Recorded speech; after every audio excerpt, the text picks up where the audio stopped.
नमस्कार दोस्तों, स्वागत है आप सभी का एक बार फिर से हमारे इस YouTube चैनल में। और आज के दिन मैं कुछ खास लेकर आया हूँ आप सभी के लिए एक नई चीज, और वो है स्टैंड अप कॉमेडी।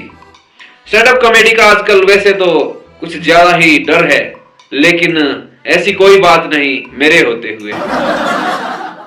एक साफ सुथरी और क्लियर कॉमेडी करने की कोशिश करूंगा। तो ज्यादा अपने बारे में ना कहते हुए मैं सीधा पॉइंट पर आता हूं। मैं बात वहां से शुरू करूंगा जो है पहाड़ों की बात। तो पहाड़ों की जिंदगी बहुत ज्यादा हार्ड होती है, मतलब बहुत ज्यादा, इतनी ज्यादा हार्ड कि हर चीज को लेकर कॉम्प्रोमाइज करने पड़ते हैं, और वो हर कोई करता है। आपने तो सुना ही होगा कि पहले बड़ा भाई सूट पहनेगा, फिर छोटा भाई सूट पहनेगा, फिर और छोटा सूट पहनेगा, और उसके बाद उसका बनेगा नाड़ा, उसका बनेगा पोंछा। वो सब कुछ हमने करके देखा है। ये बात मैं थोड़ी सी पुरानी सुनाने वाला हूं, और बात दरअसल उस समय की है जब स्कूल जाने के लिए पैदल जाना पड़ता था, नाला पार करके जाना पड़ता था, स्वास्थ्य सुविधाएं नहीं होती थी, सड़क नहीं होती थी। बात उस समय की है, बात उस समय की भी है जब लोग भूतों से कुश्ती करते थे। बात उस समय की है, इस तरह की कुछ एक समस्याएं थी। तो इन सब दिक्कतों से परेशान होकर एक हमारे सज्जन व्यक्ति ने निर्णय लिया कि कुछ तो करना ही पड़ेगा। उसने डिसाइड किया कि अब मैं ही कुछ करूंगा, और उसने कर लिया प्रण। प्रण माने उसने खाली कसम कि जब तक मेरे गांव में सड़क नहीं आएगी तब तक मैं नहाऊंगा नहीं। बंदे की उम्र रही होगी 20 से 25 साल, और ऐसी कसम खा बैठा। और मैं एक दिन अगर ना नहाऊं ना तो मुझे तो अजीब सा लगने लगता है। 2 दिन ना नहाऊं तो खुजली होने लगती है। 3 दिन ना नहाऊं तब तो बदबू थोड़ी सी मारने लगती है। 6-7 दिन ना नहाऊं तो मुझे ही नहीं बल्कि आस पड़ोस के लोगों को भी परेशानी होने लगती है। लेकिन उस बंदे की हद थी। उसके नाम से तो प्रधान तक इलेक्शन लड़ने लगे थे, प्रधान तक। यह मुद्दा पंचायत तक पहुंच गया था कि बंदे को कैसे नहलाया जाए। चुनाव लड़ने वाले कैंडिडेट ये दावा करने लगे कि हम नहलाएंगे अगर हम प्रधान बने तो। हैरानी तो इस बात की थी कि किसी को पता ही नहीं था कि सड़क असल में होती क्या है। यहां तक कि उस बंदे को भी नहीं पता था जो बंदा प्रण कर गया था। अब बोलो आप, इस हद तक दिक्कत आई हुई थी। लेकिन जो भी है, बात दरअसल यहां से शुरू होती है कि उस बंदे पर मक्खियों ने, पिस्सुओं ने अपना परमानेंट डेरा बनाया हुआ था। बदबू तो हर ओर थी, पर किसी को इस बात से क्या ही मतलब था। सबको इस बात से मतलब था कि बंदे को नहलाया कैसे जाए। महिलाओं के कुएं से घर तक, धोबी घाट से लेकर खेत खलिहान तक, और हर जगह यही चर्चा लगी रहती थी। एक बार तो बच्चों के झुंड ने डिसाइड किया कि नहलाएंगे तो हम ही चाचा को, अब चाहे जो भी हो जाए। उन्होंने डिसाइड किया कि हम नहलाएंगे। प्रधान सब किनारे में, हम नहलाएंगे खुजली वाले चाचू को। और उन्होंने क्या किया? उन्होंने किया एक काम। उन्होंने सोचा कि हम ही नहलाएंगे चाचू को। एक दिन वो बदबू मारता हुआ आदमी एक आंगन के, मतलब जो हमारे गांव का आंगन होता है, उस आंगन के नीचे से गुजर रहा था, और बच्चों ने उसका स्नान कर दिया। मतलब कि उसके ऊपर उड़ेल दिया पानी का तसला। और उन्होंने सोचा कि चलो हो गया, चाचू गए नहा, हमारा काम हो गया। लेकिन ऐसा हुआ नहीं था। बच्चों ने तो नहला दिया था, लेकिन वो चाचू तो सिर्फ स्माइल पास करके वहां से चल पड़े। अब स्टोरी यहां से आगे होती है थोड़ी और इंटरेस्टिंग। दूसरे दिन को वो आदमी वैसे के ही वैसा, मेले कुचेले कपड़ों के साथ चलते हुए पाया गया। अब तो जो धूप कपड़ों के ऊपर पड़ रही थी, बदन के ऊपर पड़ रही थी, उससे उसकी बदबू में 4 चांद लग गए थे। धीमा सा हवा का झोंका भी जब चलता तो लोगों को पागल कर दे रहा था। अब तो समस्या और गंभीर हो गई थी।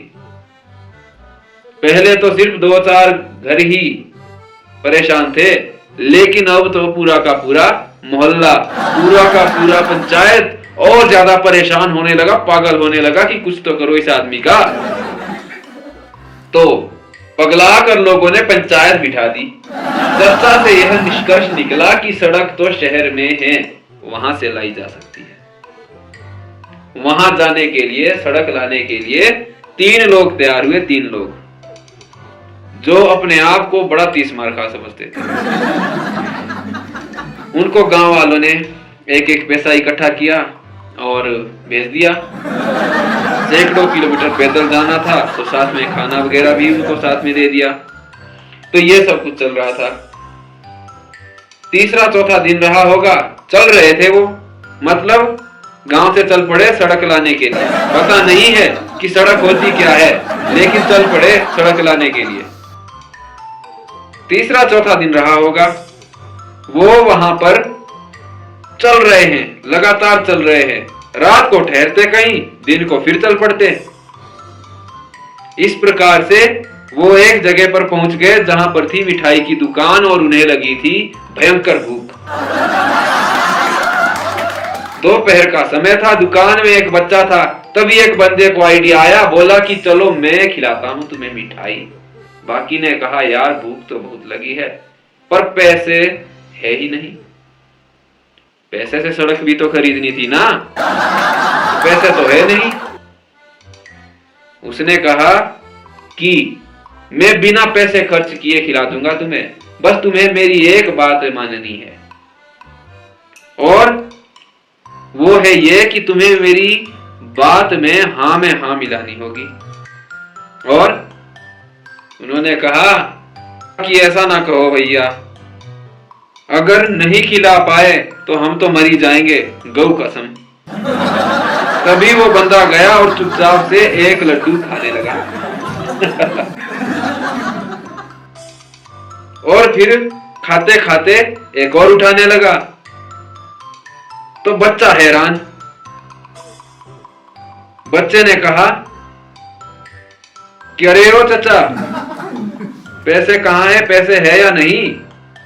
आदमी बोला तुम्हारे पापा कहाँ है बेटा? बच्चा बोला अभी तो खाना खाने गए हैं, अभी ही तो, पीछे ही है। आदमी बोला पता है यार, मैं मक्खी हूं, हम तीनों मक्खियां हैं और हम हर रोज आती है खाना खाने बिना पैसे के। ये कहते कहते वो खाने लगा और उनको भी लड्डू दे दिए और कहने लगे चाहो तो अपने पापा से पूछ लो। बच्चे ने आवाज लगाई, पापा यहाँ 3 मक्खियां आई हुई है और लड्डू खा रही है। पापा बोले अरे यार खाने दो, ये तो रोज ही आती है, रोज ही खाती है और चली जाती है। मतलब फ्री में ही लड्डू खाई जा रहे थे। उन्होंने लड्डू खाए और चले गए। कुछ टाइम बाद उसके पापा आ गए दुकान और उन्होंने कहा कि अरे बेटा इतनी सारी मिठाई कौन खरीद गया? बच्चा बोला अरे नहीं, खरीद नहीं गया, खा ही गया। बोले कौन? बच्चा बोलता अरे अभी मक्खियां आई थी ना, वो खा गई। मैंने आपको आवाज तो लगाई थी कि 3 मक्खियां आई है, वो खा गई थी। तो आदमी बोला अरे मक्खियां कैसी मक्खियां, इतनी मिठाई कौन खाता है? इतनी मिठाई कौन सी मक्खी खाती है? बच्चा बोला कि कोई छोटी मोटी मक्खियां नहीं थी, ये बड़ी मक्खियां थी, मानव मक्खियां, मनुष्य मक्खी।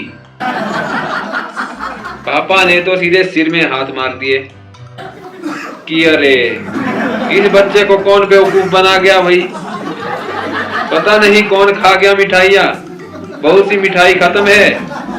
पापा बोले कि ठग दिया इस बच्चे को। उतने में वो लोग चले गए थे शहर और जैसे ही वो शहर पहुंच रहे थे, जैसे जैसे शहर के नजदीक पहुंच रहे थे, वो तो हैरान रह गए, देखते ही रह गए।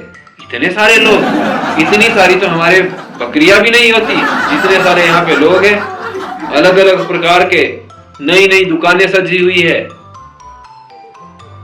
इतने सारे लोग तो 4-5 गांव के एक जलसे में भी इकट्ठे नहीं होते थे, इतने लोग वहां पे थे। तो वो लोग तो लोगों से बात करने में भी शर्माते थे, घबराते थे। उनमें से एक बंदे ने थोड़ी सी हिम्मत दिखाई, पूछा कि यह सड़क कहाँ मिलेगी? तो पता चला कि यही तो है सड़क। अरे यही तो है सड़क जहां पर तुम चल रहे हो, जिस पर बग्गी चल रही है, जिस पर तांगे चल रही है, जिस पर छकड़े चल रहे हैं। अब वो सोच में पड़ गए, इसे कैसे ले जाएगा और हमें बहुत जरूरी चाहिए। तो माहौल थोड़ा सा टेंशन से भर गया था, लेकिन एक दुकानदार को उन पर आ गया तरस और जिला मुख्यालय में उनके नाम की लगा ली अर्जी, और साथ ही साथ उन तीनों को रात को ठहरने के लिए न्योता भी दे दिया। बंदे तो तीनों डरे हुए थे, क्योंकि उनके गांव से कहा था कि किसी के हाथ का खाना मत और किसी के घर में नहीं घुसना, नहीं तो तुम्हें मार देंगे। शहर में गुंडे रहते हैं, गुंडे। पर उनके पास कोई और चारा नहीं था, तो माननी पड़ी बात और शहर घूमने गए और वापसी के लिए राशन भी खरीदा। बाद में वहीं ठहरे। जैसे ही रात हुई, उनको लगा अब लैंप, लालटेन और दिए जलेंगे, पर वो तो हुए हैरान। छत से एक चीज लटक रही थी, जलती हुई, जिससे पूरा घर रोशन हो रहा था। वो हैरान कि अरे ये क्या चीज है, ये एक और सूर्य कहां से आ गया। उनको शक हुआ कि ये आदमी जरूर, जिसने हमें यहाँ पे रखा है, तंत्र विद्या जानता होगा, मतलब तांत्रिक टाइप होगा कुछ, नहीं तो इतनी कुव्वत किसमें हो सकती है कि एक छोटी सी चीज जल रही हो और उससे पूरा का पूरा घर रोशन हो रहा है। वो हैरानी से देख ही रहे थे कि तभी उन्हें परोसा गया खाना। उन्होंने चुपके से चुटकी भर नमक जो घर से लाया हुआ था वो खाने में डाल दिया। अब आप बोलोगे कि ऐसा क्यों किया, तो मैं आपको बता दूं कि हमारे गांव में मान्यता है कि अगर किसी ने खाने में काले जादू का इस्तेमाल किया हो और हम उसमें घर से लाया हुआ नमक डाल दे, तो उस खाने में खून नजर आएगा, पूरा लाल नजर आएगा। और अगर वो खाना बढ़िया है तो उसमें किसी भी तरह का जादू या मंत्र तंत्र नहीं किया हुआ है। मतलब इस तरह से चेक होता है। तो सब ठीक था। बंदे जैसे कैसे रात काट कर खाना खाने के बाद तड़के ही वापस, मतलब सुबह सुबह ही वापस चले गए। तो सोचा कि सड़क तो नहीं ला पाए, लेकिन जो भी है एक्सपीरियंस तो मिला कुछ ना कुछ। अब सड़क तो नहीं ला पाए थे, हाँ, तभी जाते जाते एक बार फिर से उसी मिठाई वाली दुकान के पास से गुजरे, बल्कि सीधे वहां पर चले गए। और देखते ही देखते वो बच्चा पहचान गया। इससे पहले कि वो कुछ बोलता, तो जो मेन आदमी था, जो अपने लिए मेन बनता था, उसने कहा कि जरा अपने पापा को तो बुलाना बेटा, उनसे बात करनी है, और बोलना कि वो तीनों मक्खियां फिर से आई है जो उस दिन आई थी मिठाई खाने, आज फिर से आई है। बच्चे ने आवाज लगाई और उसने आवाज लगानी ही थी कि पापा तुरंत दौड़कर आए और देखा कि 3 लोग बैठे हुए हैं। दुकानदार बेचारा रो ही पड़ा, बोला अरे क्या कर दिया आप, एक गरीब आदमी को कितना नुकसान हो गया, बड़ी मुश्किल से दुकान चला रहा हूं। उनमें से एक आदमी बोला, अरे भैया हमारे पास पैसे नहीं थे, भूख बहुत लग रही थी, राशन खत्म था, लेकिन अब हमारे पास पैसे है तो हम आपको पैसे देने आए हैं मिठाई के। हमें बस भूख लगी थी इसलिए यहाँ पर चले आए थे। जितने पैसे हैं बोल दीजिए, हम आपको पैसे दे देंगे। दुकानदार ने दाम तो बता दिया, पर साथ में कहा, अरे मित्र बता देते तो खाना यहीं खिलाता आप सभी को। ये तो भले का काम था, आप पैसे रहने ही दीजिए। मुझे तो लगा कि किसी ने यूं ही लूट लिया। गांव के लोगों ने जबरन पैसे दिए, शुक्रिया कहकर वापस आ गए। इधर जैसे ही गांव में उनके आने की खबर की लहर दौड़ी, तो जहां पहले बदबू की लहर दौड़ा करती थी, वहां दौड़ गई खुशी की लहर। लोगों को लगा कि अब हमारे बंदे सड़क ले आए हैं। लोग उत्सव की तैयारी करने लगे। दादा लोग कहने लगे, इस कल मुए के हाथ में देनी चाहिए सड़क, कब तो नहाएगा बकलोल कहीं का। खुद तो खुजली से मरेगा, हमें भी बदबू से मार देगा बेसर। तो ये कुछ चल रहा था। बच्चे तो उस बंदे को खुजली वाले चाचा के नाम से जानते ही थे। अब थोड़ा मायूस थे। उन्हें लगा कि अब हम किसे कहेंगे खुजली वाले चाचा।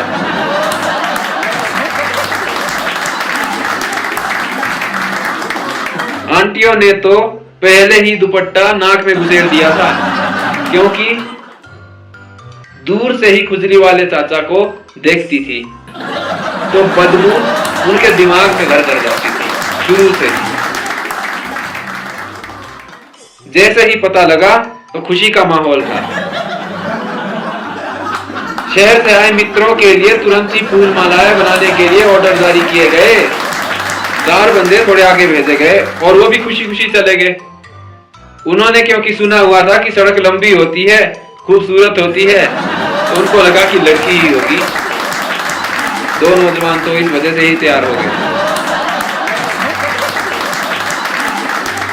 आखिरकार जब उनके स्वागत के लिए आगे बढ़े तो पाया वो तीनों आदमी जैसे गए थे वैसे ही लौट आए हैं।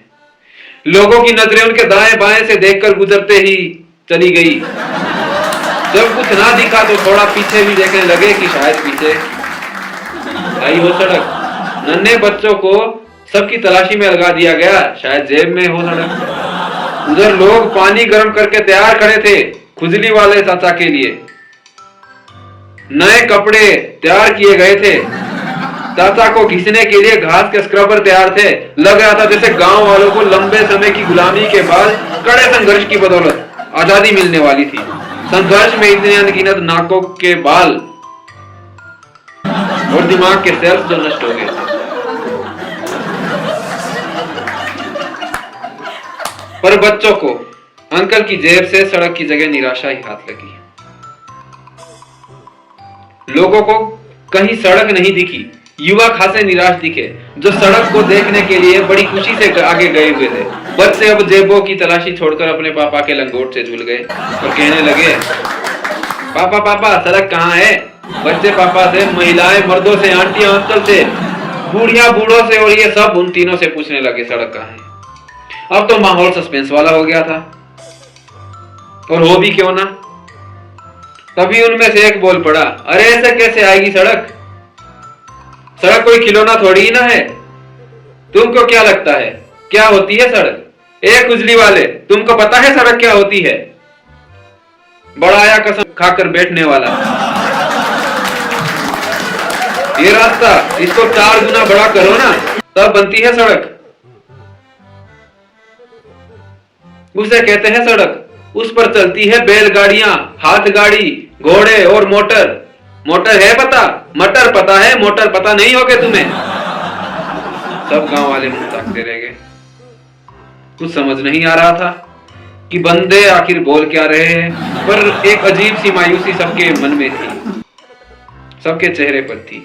नौजवानों को सड़क नहीं दिखी तो वो तो रास्ते पर आ गए थे। बाकी सब इस बात से दुखी थे कि खुजली वाले चाचा नहाएंगे नहीं, बदबू बरकरार है।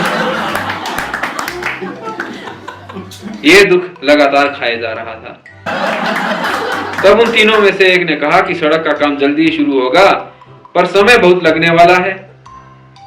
हमने साहब लोगों से बात करी है, कई साल लगने वाले हो चाचा, नहा लो, नहीं तो बदबू से तुम्हारी आत्महत्या हो जाएगी।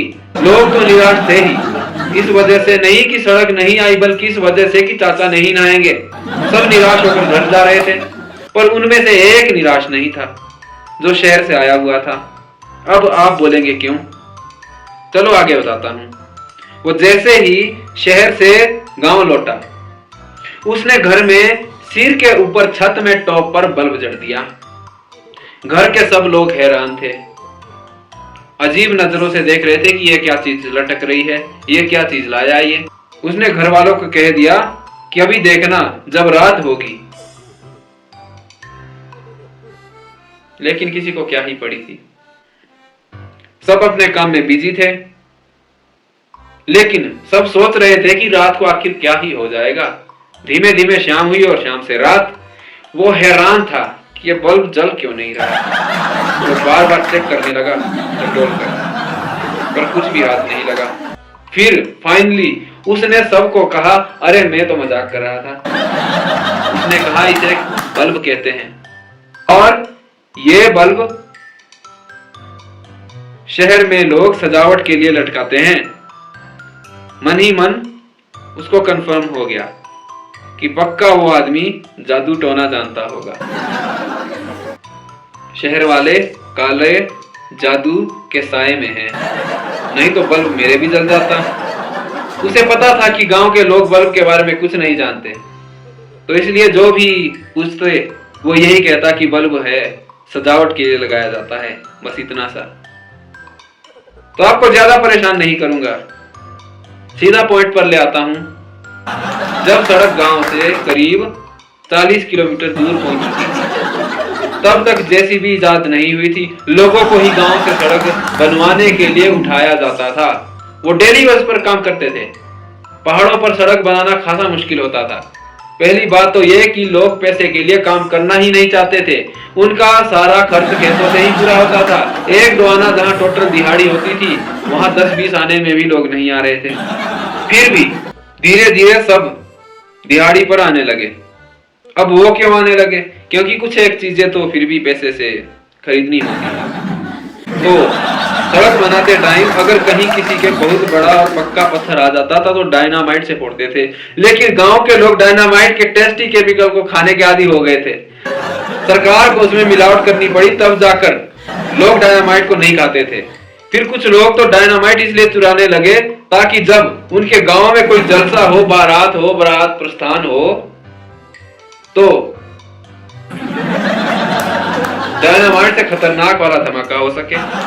बाबुओं को भी ये भी एक ही टेंशन रहती थी, लोग सारा दिन मेहनत करते और शाम को पार्टी। अरे दारू पार्टी नहीं करते थे,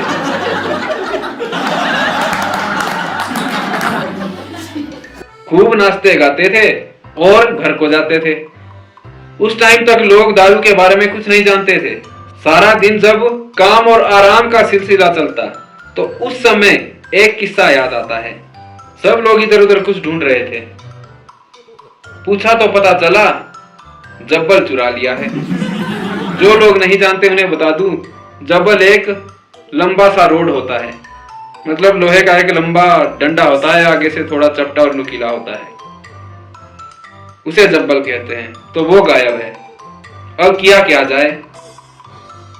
तो लोगों ने डिसाइड किया कि एक बंदे में देवता की हवा आती है। हमें पता नहीं चल पा रहा है, पर देवता को तो जरूर पता होगा, तो जरूर बता देंगे। बंदा भी मान गया कि चलो ठीक है। उसे बिठाया गया और सब उसके शरीर में देवता का आवाहन करने लगे। और जैसे ही उसमें देवता की हवा आई, वो उठा और बोला कि आज क्यों मुझे याद किया है। सब कहने लगे, हमारी जब्बल गायब है देवता, आप मार्ग बताएं कहां गायब हो गई। जिस आदमी के शरीर में देवता आया था कहने लगा, अरे वो तो बहुत दूर चली गई है, अब मिलने वाली नहीं है। सब ने कहा कि चलो ठीक है। निराश तो हो गए थे, लेकिन सबने कहा कि चलो ठीक है। अब जब देवता कह रहा है कि काफी दूर चली गई है, तो नहीं होगी। पता नहीं कौन चुरा ले गया होगा। पर आदमी उसके बाद वो देवता बैठ गया, उसके शरीर से देवता की हवा चली गई। उसने कहा कि अब तो गई, पता नहीं कौन चुरा ले गया है। तभी उनमें से एक बंदा उठा और देवता वाले बंदे को उठाया। जहां देवता वाला बंदा बैठा था वहीं मिट्टी के नीचे दब्बल निकली। दरअसल सब लोग देवता की परीक्षा ले रहे थे, और आज तक तो धर्म के नाम पर कुछ भी बोल दो लोग हर्ट हो जाते थे, लेकिन हमारे टाइम के लोग ऐसे तोपची थे कि देवता की भी परीक्षा ले लेते थे। हाँ, थोड़े भोले किस्म के भी थे। एक बार सड़क बनाते टाइम तेज बारिश हुई तो सब लोग पुल की पुली में चले गए, जिसमें से पानी होकर गुजरता है। ओले गिर रहे थे और फिर बारिश भी बहुत ज्यादा, लेकिन कुछ वहां से बाहर भाग गए। बचे थे दो, और पानी ऐसा बढ़ा कि दोनों पुलगी से बाहर और उनकी आत्मा ऊपर। तो ऐसा कुछ चल रहा था सड़क बनाते टाइम। कभी लोग लड़ते तो जिसे सब झूठा ठहराते उसे सबको 2 किलो गुड़ बांटना होता था दंड के रूप में। तो सड़क बनाते बनाते पहुंच गई हमारे गांव के आसपास, और लगातार आगे भी बनाई जा रही थी। ये वो समय था जब सब बदलने वाला था। साहब लोग गाड़ियां लाने लगे, नई नई गाड़ियां।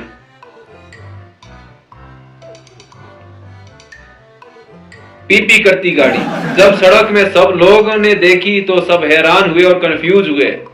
सब लोग उस सड़क को और उस गाड़ी को बड़े ध्यान से देखने लगे, जिसने एक आदमी को सालों से नहलाए बिना रखा हुआ था।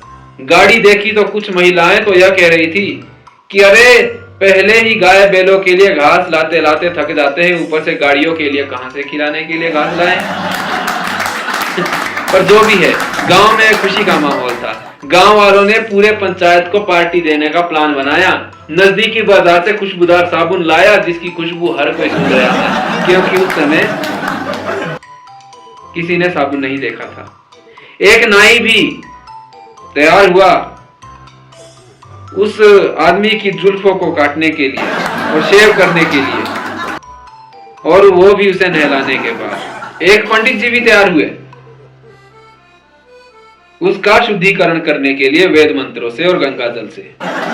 दोपहर को चाचा का स्नान शुरू हुआ। प्रथम स्नान के बाद नाई ने कटिंग शेविंग की और दूसरा स्नान प्रारंभ हुआ।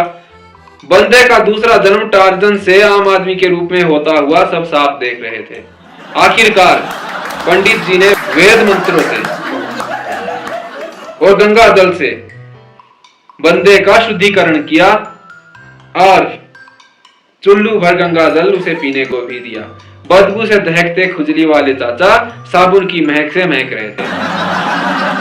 दाढ़ी और सिर के बाल कटवाने और नहलाने के बाद चाचा को पहचानना मुश्किल हो रहा था। इस प्रोसेस में लगभग 3 घंटे का टाइम लगा। आखिरकार चाचा को खाने का निवाला दिया गया और इस प्रकार से सबने तालियां बजाई। दावत का प्रबंध सब पंचायत वालों ने सबके लिए किया हुआ था। सब ने उसका मजा उठाया। माहौल संगीतमय किया गया, सब डांस करने लगे। अगले कुछ दिनों में सड़क में सरकारी बस आने वाली थी।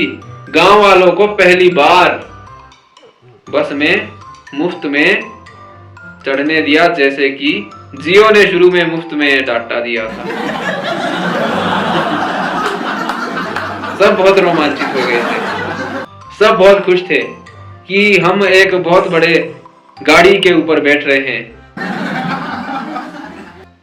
एक अजीब सी चीज के ऊपर बैठ रहे हैं। और जैसे ही गाड़ी चली, उनको पहले हिदायत दी गई थी, पहले ही कहा गया था कि मजबूती से पकड़ लेना सीट्स को, क्योंकि अगर छूटी तो तुम गिर सकते हो। उन्हें पहले तो हैरानी हुई कि पता नहीं क्या बोल रहे हैं, लेकिन जैसे ही गाड़ी चली उन्होंने तुरंत सीटें पकड़ ली। सब रोमांचित थे। इतना मजा तो किसी को गांव में भैंस की सवारी करने में भी नहीं आया था। लेकिन तभी सबको अजीब सा महसूस होने लगा। सिर दर्द, चक्कर और उल्टी। मतलब उल्टी से तो बस का अंदरूनी भाग पूरी तरह से रंग दिया था। उस समय की बात थी तो लोग जूते नहीं लगाते थे, लेकिन जब ये जूते का कॉन्सेप्ट पहली बार गांव में आया तो गांव वालों ने बाहर गांव से एक मोची स्पेशल अपने जूते बनाने के लिए लाया था। वो सबके लिए जूते बनाता था। बुजुर्गों को ये सिस्टम खास समझ में नहीं आता था, लेकिन फिर भी लगा लेते थे क्योंकि कंफर्टेबल महसूस होता था। वो मोची सबके जूते बनाता भी था, उसकी मरम्मत भी करता था। साथ ही साथ काम ना होने पर गांव वालों ने उसे कुछ जमीन भी दी थी कि उसमें काम कर लेगा। अब जब किसी को भी कहीं जाना होता था तो वो सरकारी बस का वेट करते थे। बुजुर्गों को तो ये समझ नहीं आ रहा था, लेकिन जो भी था, हमारे गांव की एक बूढ़ी अम्मा मेहमान जाने वाली थी। घर वालों ने उन्हें पैसे दिए और कहा कि बस में जाना या गाड़ी मिले तो उसमें। अब अम्मा को कुछ पता नहीं था तो वो तो गाड़ी के डर से सड़क के नीचे छुप जाती। अम्मा को पता नहीं था कि गाड़ी कैसे रोकनी है। तभी एक आदमी से सड़क में पूछा। आदमी थोड़ा मुस्कुराया और वो निकला भी थोड़ा सा मस्करे टाइप। उसने कहा कि जैसे भी कोई गाड़ी आए नमस्ते करना। तो जब गाड़ी या बस आती तो अम्मा नमस्ते करती, पर गाड़ी नहीं रुकती थी। सुबह से शाम हो गई, शाम से रात होने लग रही थी, तब कहीं एक ड्राइवर ने बस रोकी अम्मा के लिए। अम्मा पहली दफा बस में चढ़ी। बस को अंदर से देखकर हैरान थी। बस तो घर की तरह लग रही थी, बहुत सुंदर। अम्मा ने बेचारी ने जूते बाहर सड़क में रख दिए और खुद चली गई घर के अंदर, मतलब बस के अंदर। बस में भीड़ बहुत थी तो उन्हें खड़ा ही जाना पड़ा। कंडक्टर आया और पूछा कहां जाना है। अम्मा ने कहा क्यों। कंडक्टर ने कहा कि अरे जाना कहां है। अम्मा ने कहा क्यों। तो कंडक्टर ने फिर पूछा अरे कहां जाना है। इस बार भी वही जवाब आया क्यों। कंडक्टर लगभग तिलमिला ही गया था। तभी एक आदमी ने कहा अरे यार इन्हें क्यों नाम के गांव जाना होगा। कंडक्टर ने तब जाकर टिकट पकड़ाया। बीच में एक बस स्टैंड आया। बस रुकी तो सब सवारियां उतरी, खाना वगैरह खाया, थोड़ी इधर उधर घूमी। कुछ सवारियां उतरी और जहां पर कोई बैठा नहीं था वहां पर बैग्स वगैरह रख दिए, तो अम्मा बैठ नहीं पाई। लेकिन जैसे ही सब सवारियां चढ़ने लगी तो वहीं पर एक सीट खाली थी और वो वहां पर बैठ गई। मतलब वो दूसरी सीट्स पर भी बैठना चाहती थी लेकिन बैठ नहीं पाई, तो बैठ गई ड्राइवर सीट पर। अम्मा पूरी तरह से झेप गई थी। कुछ टाइम बाद ड्राइवर कंडक्टर बस में चढ़ने लगे तो देखा अम्मा तो ड्राइवर सीट पर बैठी है। हटने को कहने लगे तो अपनी लाठी उठाई और पिटाई के लिए तैयार हो गई। फाइनली उनको किसी ने सीट दी, बस चली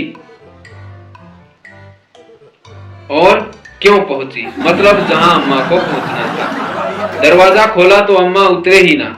पूछा तो बोला मैंने तो बाहर जूते खोले थे, कौन चुरा ले गया। बड़ा समझाने पर अम्मा उतरी कि वह वहां खोले होंगे जहां से चढ़ी थी और अब बस में चढ़ते टाइम जूते नहीं उतारने चाहिए। तो ये थी हमारे सड़क बनने की कहानी।